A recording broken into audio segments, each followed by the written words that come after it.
Sacudidura vem de um texto ou de um termo onde os agricultores fazem a sua colheita. Então, vamos entender aqui esse conceito.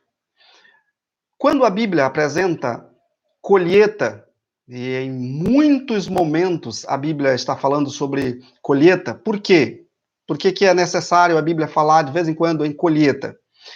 Porque boa parte dela foi escrita por lavradores. Pessoas que estavam mais acostumadas com a colheita, com o plantio, a colheita, do que qualquer uma outra coisa da nossa atualidade. É por isso que, em alguns momentos, você encontra na Bíblia citações como o tempo certo de plantar, o tempo certo de colher. As pessoas ali da época de Jesus também, eles eram muito... entendiam bastante sobre a questão da agricultura, e por entender bastante sobre a agricultura, ficava mais fácil, né, apresentar temas com esse tópico. Nesse contexto aqui, você precisa entender duas coisas. Primeiro, o Senhor fala de um momento em que a terra é comparada a uma grande seara. E ele fala em vários momentos, a seara está madura, está no ponto. E no final ele ainda diz que quando vier essa terra, será como alguém que estará ceifando a seara. Quer ver uma coisa? O livro do Apocalipse, capítulo 14, o verso 14, ele dá essa seguinte abordagem aqui. Olhei e eis uma nuvem branca, e sentado sobre a nuvem, um semelhante ao Filho do Homem, tendo na cabeça uma coroa de ouro e na mão uma foice. Aí o verso 15 diz: outro anjo saiu do santuário, gritando em grande voz, àquele que estava sentado na nuvem: toma a sua foice e ceifa, pois chegou a hora de ceifar, visto que a seara da terra já está amadurecida. E aquele que estava sentado sobre a nuvem passou a foice sobre a terra, e a terra foi ceifada.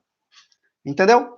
Nesse contexto aqui, a Bíblia apresenta o planeta Terra como uma roça, né? Uma seara. E aí chega o momento em que o grão já está maduro, e é hora de ceifar. Trazendo para uma realidade nossa, nós somos comparados, sim, ali, como o fruto da terra. Nesse contexto, nós encontramos também essa palavra, sacudidura, que tem exatamente o sentido do momento em que está sendo colhido. Eu não sei se você já viu se colher arroz ou se colher trigo, mas é tudo muito parecido. Você pega o grão no cacho e coloca ele em algum lugar e então sacode ele ou bate para que o grão caia ali, né, do cacho e então se possa juntar o grão e a palha ficar de lado. Então, esse é o termo adotado, ou esse é o termo que a Bíblia aplica como os últimos eventos aqui na história da Terra. E quando eu fiz um vídeo aí recentemente e falei que em uma sequência nós teríamos momentos em que passaríamos por uma sacudidura e depois passaríamos por uma chuva serôdia, é tudo nesse contexto aqui. Necessariamente uma não é seguida da outra, mas é tudo em um contexto só. Você me entendeu? O momento da colheita, então, tem tudo isso aí. O povo de Deus, hoje, ainda não é um povo visível. É um povo que está em basicamente todas as religiões ao redor do mundo. Nós temos povo de Deus lá. E nós temos também uma igreja que representa todas as doutrinas, certo? Pela Bíblia, e que é ali a base de sustentação para apresentar todo o evangelho. Isso é verdade. Mas nós estamos chegando muito próximo em que o povo de Deus, ele será de fato visível. Haverá uma polarização entre as forças do bem e as forças do mal. De fato que as forças do mal irão contra o povo de Deus, ou a força do bem. Nesse contexto, é que aparece, então, a sacudidura. Por quê? Porque a sacudidura é exatamente para se preparar um povo para se tornar cada vez mais visível, povo de Deus, cada vez mais visível, e prepará-lo para uma grande batalha final. É a batalha conhecida como a Batalha do Armagedon. E nesse contexto em que a Batalha do Armagedon está sendo formada, está sendo implantada, o povo tem que estar decidido, ou de um lado ou de outro. Então, nesse contexto, o que, o que está acontecendo dos nossos dias, e eu arrisco a dizer que é dos nossos dias, porque eu vou mostrar aqui algumas citações para você, que pode, né, me dar essa base para isso. À frente, nós teremos, primeiro,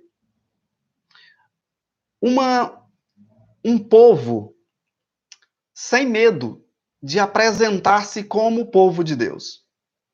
Segundo, nós temos um povo que estará seguro não de si, mas do poder de Deus ao seu lado. E um povo que não temerá qualquer que seja a adversidade. Os escritos de Ellen White, eles nos ajudam a entender muitos textos difíceis da Bíblia. Ele tem esse objetivo. Ela mesmo diz, olha, meus livros não são iguais à Bíblia, os meus livros são para levar você a entender a Bíblia, levar você a estudar mais a Bíblia. E tem esse objetivo. Por isso, quando a gente falar em algum texto aqui, falar em algum livro aqui, saiba que os livros não estão em pé de igualdade com a Bíblia, eles não são para substituir a Bíblia, eles não são para dar nada, eles são simplesmente ali para ajudar você a entender a Bíblia em alguns momentos. Olha o que ela escreveu, uma visão que ela teve nessa época, 1851. E aí ela começa a falar sobre o que ela viu. Olha, eu vou apresentar para você aqui pelo menos 3 tópicos do que ela fala relacionado aí à sacudidura, ou essa palavra sacudidura. Ela diz assim: eu vi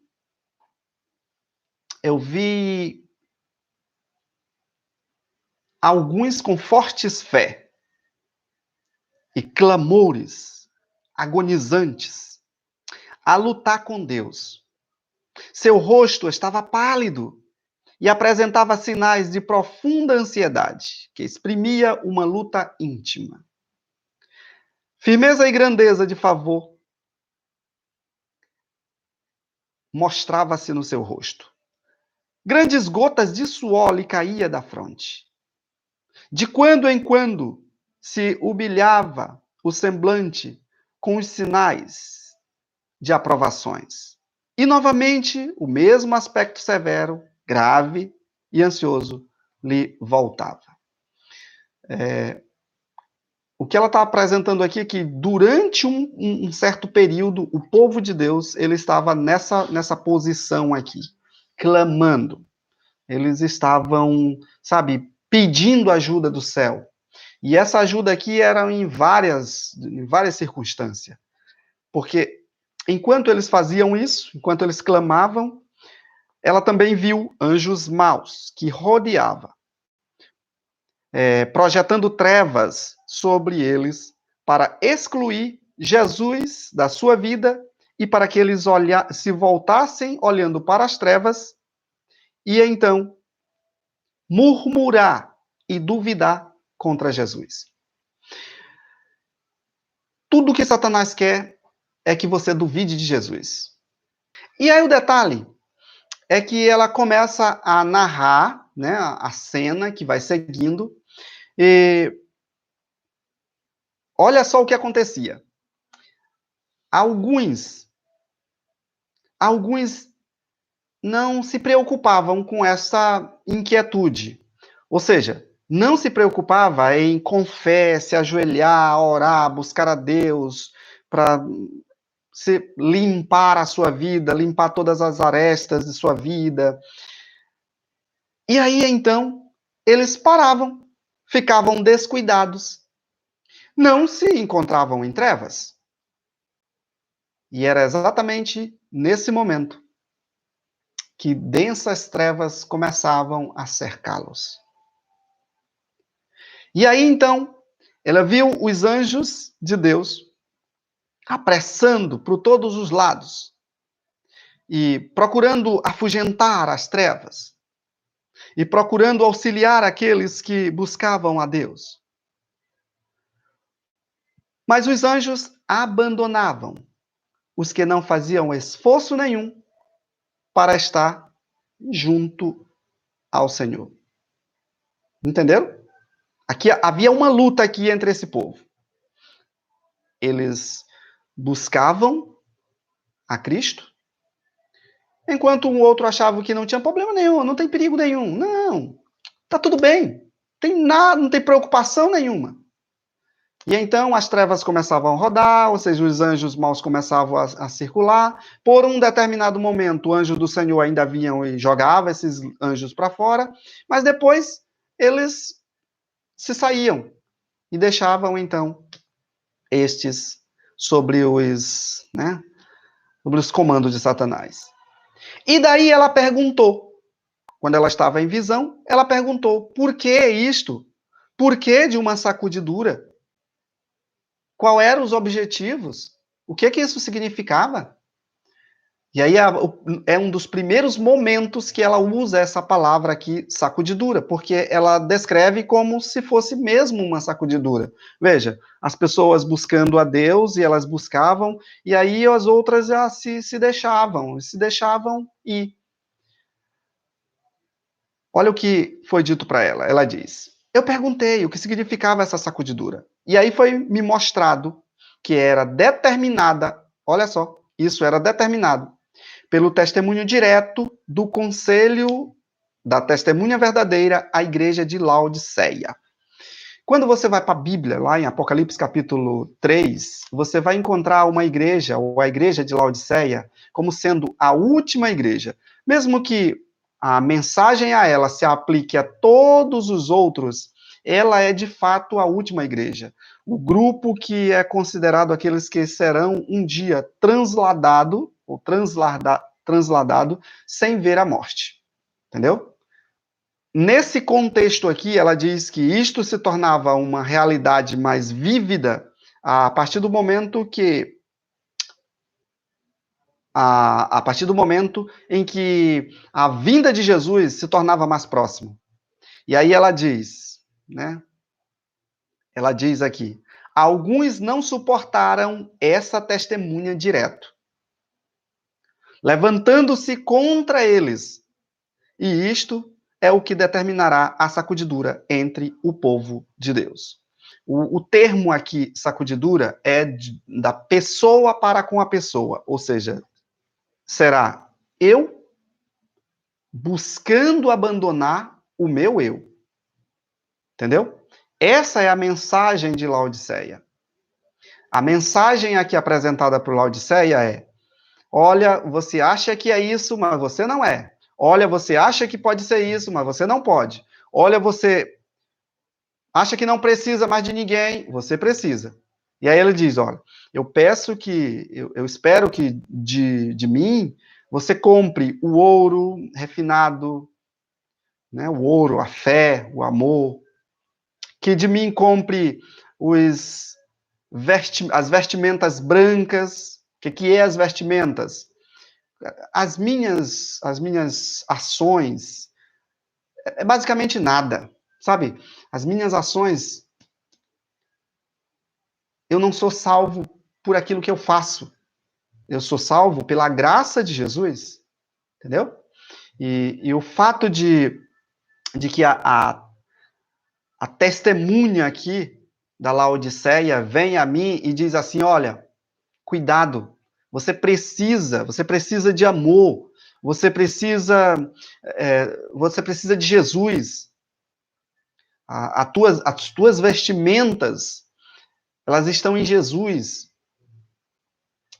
Ele é que precisa te cobrir com o manto de sua justiça, entendeu? Então, nesse contexto, não é eu em relação a outra pessoa, mas é eu comigo mesmo.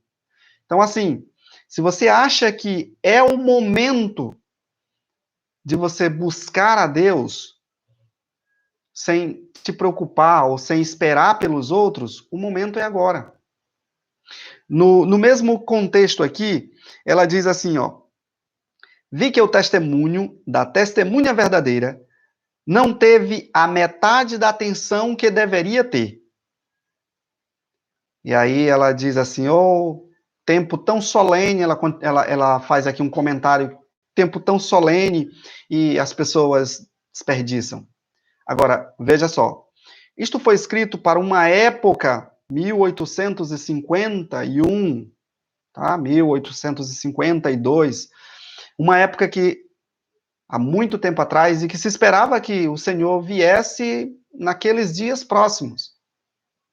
Era nos seus dias que ela esperava isso? Sim, lógico. A igreja de Deus, enquanto aqui na terra, esperava que o Senhor viesse nos seus dias. Por que o Senhor ainda não veio?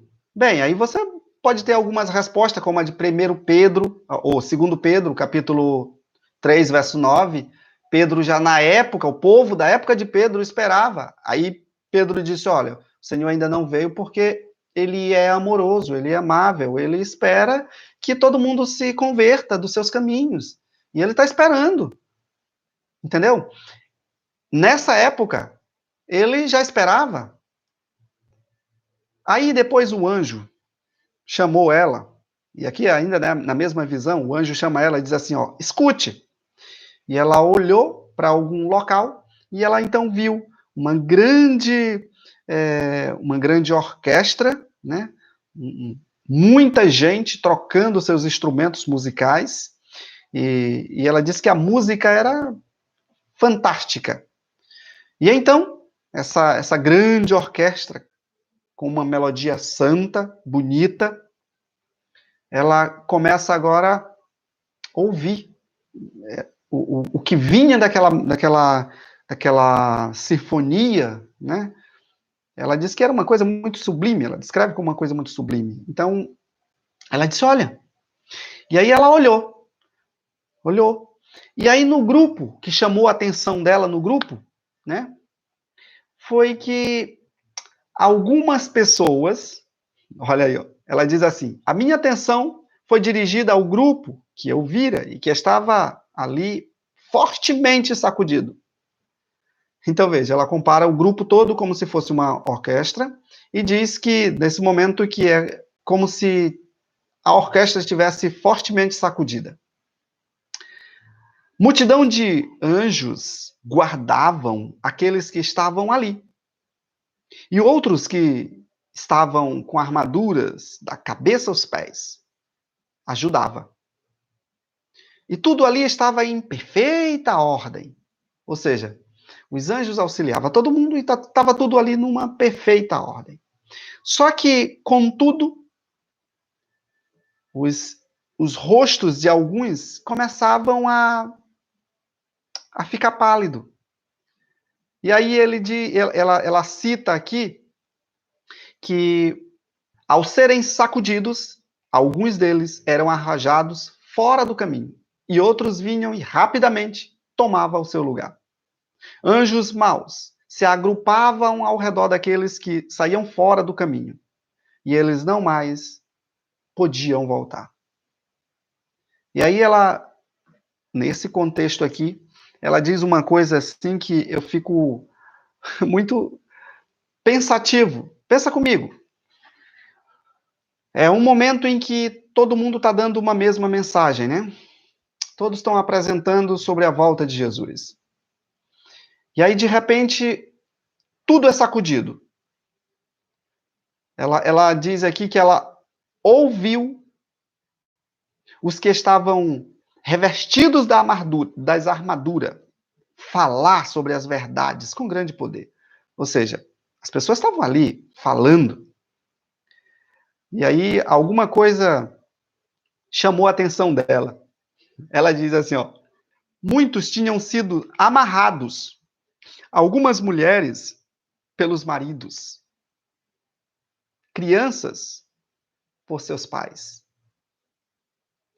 Os honestos que tinham impedidos de ouvir a palavra de Deus, agora aderiam facilmente. A cena para mim foi então sublime. Eles haviam estado com fome da verdade e sede, e agora encontravam alimento. Então eu perguntei o que era essa mudança que estava acontecendo ali.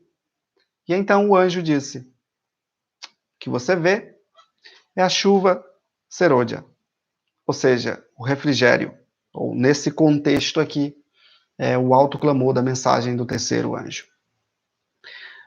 O que eu aprendo com essa citação aqui de Ellen White desse livro Primeiros Escritos?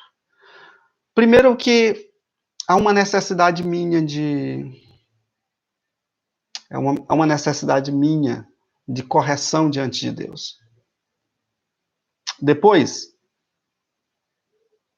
essa última parte aqui, ela é muito interessante. Ela diz que, em meio a toda a sacudidura, ela vê pessoas amarradas, mulheres pelos maridos, crianças pelos pais. Deixa eu fazer uma pergunta aqui. O que você acha? Como está a situação hoje? Nossa. Hoje as pessoas, elas têm tempo para buscar a Deus. E tantas outras coisas estão ali, né? Tantas outras coisas podem influenciar, que se não tiver cuidado, elas podem se despreocupar e ser arrastadas. Nesse mesmo texto, nesse mesmo capítulo aqui, conversando um pouco, lendo um pouco mais na frente, uma outra coisa que me chamou muito a atenção, ela diz que ela viu que alguns homens, pai de família, nessa época, agiam como adolescente. Pai de famílias agindo como adolescente. Eu acho que agora é momento da gente pensar numa coisa. A tua igreja é a tua casa. É aqui que tu deve buscar o Papai do Céu. Eu creio, aceito para mim, que quando ela está falando aqui de esposa amarrada ao marido, ao esposo, crianças, pais criança amarrado aos pais, ela está se referindo da responsabilidade que eu, como chefe de família, temos de auxiliar no cuidado de nossa casa, entendeu? Auxiliar no cuidado diário da comunhão de Deus na nossa casa. Agora, interessante é que logo depois ela escreve esse livro aqui é o Testemunho para a Igreja. E aí, nesse livro aqui, tem uma coisa bem interessante. A página 185 desse livro, Testemunho são 9 volumes, então é Testemunho volume 1. Ele foi escrito, foi publicado em 1859. Olha o que aconteceu nessa data. Ellen White estava, né, ali na sua casa e ela estava doente. Ellen White estava doente ali na casa. Ela cita aqui na página 185, ela cita aqui alguns motivos porque ela estava doente. Primeiro, ela diz que passou meses doente, na verdade ela chegou a passar anos doente com um edema. Depois ela diz que tinha também doença do coração. Então, essa época, ela basicamente entrou em depressão. É. As palavras que ela usa aqui não é depressão, mas E na verdade, porque ela disse que caiu o semblante, ela ficou depressiva e tal. Ou seja, ela achava que ia morrer. Na verdade, ela queria a morte. E já teve outros profetas que assim também desejaram, né?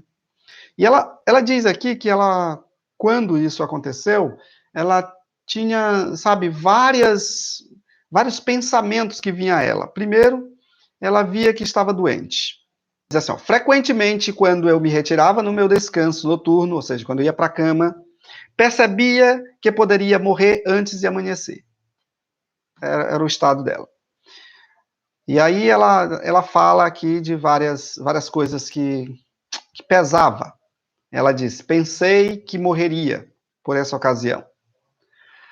Daí, chegou 2 homens, os irmãos, ela diz aqui, John Andrews e Logton. E nessa conversa, eles tiveram ali uma visita com ela e fizeram uma oração. Depois da oração, eles saíram, e aí então ela teve uma visão. E nessa visão, ela diz que ela viu Satanás tentando levar ela ao desânimo, tentando levar ela a desistir e achar que tudo estava perdido. Você sabe que é exatamente esse o propósito de Satanás para nós, levar a gente ao desânimo, levar a gente a achar que não valeu a pena, que o tempo gasto na igreja não valeu nada, e assim, achar que você não tem nenhum sentido, não tem nenhum valor. Esse é um dos meios de Satanás. Satanás levava ela ao desânimo, até mesmo ao desespero, ela conta aqui, e fazia-me desejar mais a morte do que a vida. Então pense, uma pessoa que está altamente depressiva e que deseja mais a morte do que a vida. Mas aí nessa visão foi mostrado para ela que não era a vontade de Deus que ela morresse, mas que ela trabalhasse mais um pouco. Por quê? Porque o inimigo de nossa fé não poderia triunfar em uma tarefa tão grande que ela estava fazendo. E aí ela diz assim, ó, que aqui mais na frente. Então, nessa mesma visão, foi-me mostrado que o testemunho aos laodiceianos se aplica ao povo de Deus no tempo presente. Lembra de quando ela está escrevendo isso aqui? O testemunho aos laodiceianos se aplica ao povo de Deus no tempo presente. Então, se aplicava aquele tempo. E aí ela diz assim, e a razão por que não realizou a obra com maior zelo é por causa da dureza do coração, ou a dureza do coração de seu povo. Mas Deus ainda dá a mensagem tempo para ser realizada a obra. São basicamente, meu amigo, quase 20 anos, e ela está desanimada. Então, Deus diz que essa testemunha verdadeira, né, do povo ali da Laodiceia, ela se aplica ao tempo presente, naquela época. Mas aí, era para aquela época ou é para a nossa época agora? A mensagem aqui é clara. A razão por que o Senhor não realizou como devia realizar o trabalho, a tarefa, foi pela dureza do coração do homem. Então, o Senhor dá tempo para que a mensagem seja realizada. Entendeu? A mensagem poderia ser realizada naquela época, não foi, poderia ser realizada anos depois, não foi, poderia ser realizada mais à frente, não foi. Ou seja, se cumpre exatamente o que está lá em 2 Pedro, capítulo 3, verso 9. O Senhor é longânimo, esperando que o povo, entendeu, reaja. E aí ela diz aqui, ela, está falando aqui da testemunha verdadeira, a mensagem de Laodiceia, ou a mensagem de Apocalipse, capítulo 3. Ela estava destinada a despertar o povo de Deus, a denunciar a apostasia e levá-lo a um zeloso arrependimento, a fim de que muitos pudessem ser favorecidos com a presença de Jesus e então estarem preparados para o alto clamor do terceiro anjo. Qual é a mensagem do terceiro anjo é a mensagem de salvação pela graça. Ou seja, é a mensagem, as mensagens descritas ali em Apocalipse capítulo 14, né, de 6 a 8. Então, assim, em resumo, o povo de Deus, ele tem recebido esse convite há muito tempo. O povo não atende o convite. O povo, até hoje, não atendeu o convite como devia atender. É o que ela diz. Por quê? Por causa da dureza do coração do povo. Agora, enquanto isso, o Senhor vai dando tempo ao povo, vai dando oportunidade. Ou seja, vai dando tempo à mensagem, para que a mensagem seja apresentada. Aí ela diz mais, na mesma sequência aqui, eu estou lendo agora já a página 186. O livro é o Testemunho, volume 1, escrito em 1859, tá? Escrito não, publicado, desculpe. Aí ela diz: Deus provará o seu povo. Se a mensagem houvesse sido dada durante os primeiros momentos do povo de Deus, o povo não havia tempo de preparar o caráter. Olha que coisa interessante, rapaz. Parece me faz lembrar isso aqui exatamente do período dos israelitas, lá na saída deles, né, do Egito para a terra de Canaã. Do Egito à terra de Canaã era questão de mês. Era um mês ali, eles sair de passar pelo deserto, sair e, né, chegar logo à terra de Canaã. E eles passaram muito tempo. Por quê? Porque a própria Bíblia diz que se eles saíssem do Egito e entrassem na terra de Canaã, eles não estavam preparados, não tinham um caráter moldado para desenvolver ali uma cultura melhor, mais honrosa do que os próprios moradores que existiam ali. Entende? Aí ela diz assim, ó, muitos agiam segundo os sentimentos, não por princípio e fé. E estes, a solene mensagem os sacudia. Qual é a solene mensagem? Volto a mostrar aqui qual é a solene mensagem que sacudia. Qual é a solene mensagem que dá impacto? É a mensagem da igreja, da testemunha fiel a Laodiceia. Ou seja, a mensagem de Laodiceia. Qual é a mensagem de Laodiceia? Está lá em Apocalipse capítulo 3. Você diz que é abastado, você diz que sabe tudo, você diz que é isso, que é aquilo, e você não é nada. Você acha que pode, você não pode. Você acha que você precisa comprar, porque você acha que é rico, você é pobre. E aí, então, né, vem o conselho ali da Laodiceia. Ainda diz aqui, caso alguém não seja purificado pela obediência à verdade e vença o egoísmo, o orgulho e as más paixões, os anjos de Deus têm a reclamação, ou a recomendação, desculpa, a recomendação. Estes pode ser entregue aos ídolos, de acordo com Oséias capítulo 4 e o verso 17. Oséias 4, 17, há uma profecia lá contra Efraim. Efraim. Não sei se você conhece muito bem a história de Efraim. Quando chegar lá na frente que a gente começar a falar sobre os 144 mil, essa mensagem aqui vem à tona. Então, assim, lá em Oséias 4, 17, diz que a tribo de Efraim começou a adorar outros ídolos e tal, e aí o Senhor mandou que fosse eliminado. Ou seja, deixa eles para lá. Entrega eles a Satanás, né? E aí ela diz assim, ó, os que satisfazem em todos os pontos. Olha que mensagem, cara. Essa daqui é boa. Olha só. Os que satisfazem em todos os pontos e resistem a toda a prova e vencem, seja qual for o preço, atenderam ao testemunho, ao conselho da testemunha verdadeira, e receberão a chuva seródia, e estarão assim aptos para a transladação. Aqui o ponto bacana é exatamente aqui, quando ela diz que aqueles que satisfarão todos os pontos ou todos os requisitos, né, desta mensagem e vencendo, seja lá qual for o preço que pague, para isso aqui, atendendo ao conselho da testemunha verdadeira, esses receberão, primeiro, a chuva seródia. Ela estava determinada, ela quem? A mensagem de Apocalipse 3.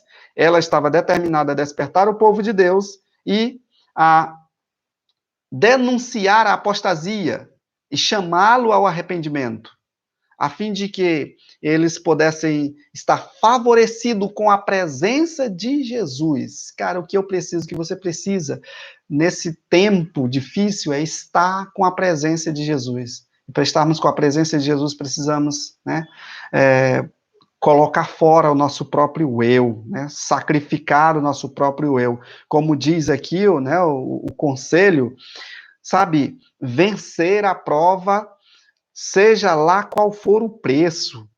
E aí ela diz que quando esse grupo, né, quando um grande grupo fizer isso, fazer isso, eles então receberão a chuva serôdia. Depois nós vamos falar só sobre a chuva serôdia em outro momento. Eu lendo esse livro aqui, exatamente no capítulo, ó, nós estamos lendo Testemunho, volume 1, tá? O capítulo é o 79, tá? Página 142. E ela então começa a falar sobre esse irmão Moses. E aí, a primeira coisa, eu já li aqui a história do rapaz, vou abreviar aqui algumas coisas para você relacionado a esse rapaz, que assim, um fiel, né? Daquilo que pode ser, que pode envolver a sacudidura.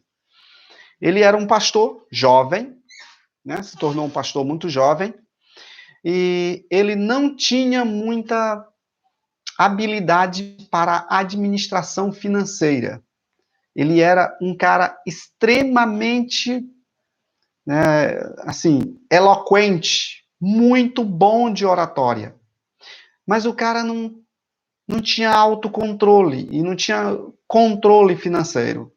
Ele controlava muito pouco as emoções. E também a família dele não era muito bem controlada em casa. E então, 1863 é um período de grande movimento para a Igreja Adventista, porque ela está se organizando, né? Toda a história ali, e a sede da igreja é ali em Bethel Creek, né? Então, Bethel Creek era uma cidade onde estava toda a estrutura da igreja. E então, Moser foi fazer um seminário evangelístico. Só que existia lá um outro grupo oposto, que eram de espíritas. E aí, Moser, todo cheio de si, foi dialogar com os espíritas. Entendeu?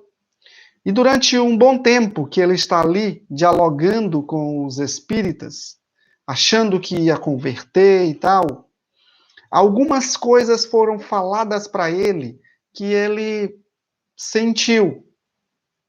E depois, Moses começou a pensar negativo, entendeu? Ele começou sabe, vir dúvidas. Começou a sentir dúvidas sobre, primeiro, a verdade. A palavra de Deus. Sabe? Aquelas pessoas que chegam para ti e dizem assim, olha, mas a palavra de Deus, a Bíblia pode ser editada, a Bíblia isso e tal. Então, a tentação de Moisés foi nesse sentido aí. Os espíritas falavam coisas que aconteciam no passado, lá no período em que a palavra de Deus estava sendo escrita e tal, e levou ele a ficar, primeiro, duvidoso quanto à palavra de Deus. Segundo, duvidoso quanto à divindade de Jesus. E aí, é nesse contexto que Ellen White, então, escreve, ela apresenta exatamente a história dele todinha, que a ela foi revelada, né?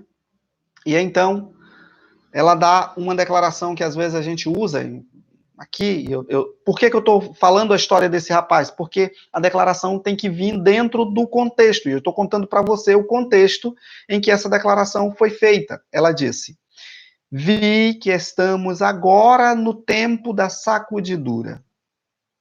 Entendeu? Vi que estamos agora no tempo da sacudidura. Só que, quando ela está falando isso, que no tempo da sacudidura, nós já entendemos aqui que o tempo da sacudidura começou desde o momento em que a palavra, a testemunha verdadeira, a Laodiceia, foi dada. E as pessoas, quando têm contato direto, se aceitam, ótimo, eles estão se preparando para ser transladados. Ou seja, estão se preparando para receber do Senhor, né, a chuva serôdia e ser transladado. Agora, se não aceita, é que faz essa sacudidura aí, né? Então, e aí ela dá várias coisas aqui que o irmão Moza, ele precisava rever, né? E aí ela diz, em uma delas, ela diz, olha, você precisa estar firme da verdade. Conselho número 1 aqui, nunca fale com Satanás. Ele tem milhares de anos de habilidade e você vai querer dialogar, querer parlamentar com ele? Entendeu? Então, não faça isso. Você foi persuadido de sua parte a enfrentar um espiritualista quando você mesmo estava envolvido em incredulidade. Você não tem que ter, de forma alguma, dúvida da palavra de Deus. Essa é a nossa base. Essa é a nossa base de fé, prática, regra. E na palavra de Deus, Cristo é o centro. Cristo é o centro da palavra de Deus. Cristo, na verdade, deve ser exaltado em todas as nossas conversas. Entendeu? Cristo deve ser exaltado em todas as nossas abordagens. Então, o que aconteceu aqui com esse rapaz foi assim: primeiro, as coisas que ele podia fazer, as coisas que ele podia abandonar, ele não abandonou. Ele negligenciou. E como nós vimos lá no livro, aqui, o Primeiros Escritos, né, o conselho que ela dá aqui, viva o conselho da testemunha verdadeira, a Laodiceia. Qual é o conselho da testemunha verdadeira de Laodiceia? Vou ler aqui de novo.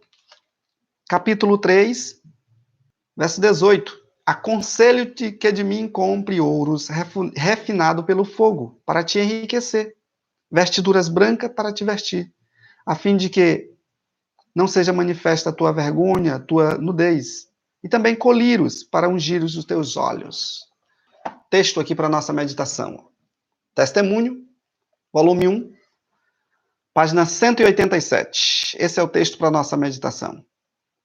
Os que satisfazem em todos os pontos e resistem a toda prova e vencem, seja lá qual for o preço, estão atendendo então ao conselho da testemunha verdadeira e receberão a chuva serôdia, estando assim aptos para a transladação. Agora, os primeiros escritos. Primeiros escritos, página 269. Esse é o texto aqui para a gente ficar. Vi alguns com forte fé e clamores agonizantes a lutar com Deus. Seu rosto estava pálido e apresentava sinais de profunda ansiedade que exprimia a sua luta íntima. Firmeza e grande fervor estampava-lhes o seu rosto. Grandes gotas de suor lhe caíam na fronte. E de vez em quando, de quando em quando, lhe iluminava o semblante com os sinais de aprovação divina. E, novamente, o mesmo aspecto sereno, ou severo, grave e ansioso lhe voltava. Que fique aí a nossa reflexão sobre aquilo que devemos fazer, né, constantemente, que é clamar ao Senhor com fé. E assim ser aprovado, enfrente a aprovação e vença. Não importa o preço, mas que a gente saia vencedor. E que Deus, logo, logo, nos conceda a oportunidade de vê-lo face a face, né? Ser aí, fazer parte desse grupo tão especial que será uma transladação, o que passará pela transladação sem ver a morte. Fique na paz do Senhor. Podemos orar junto? Vamos orar. Obrigado, Senhor, pela mensagem a nós. Cuide de nosso coração. Senhor, tire o nosso coração de pedra e coloque um coração de carne. Você sabe que estamos falando, Senhor. Que nosso coração não possa ser duro quanto a tua palavra, mas que possamos te buscar com fé, com clamor e com sinceridade. Amém.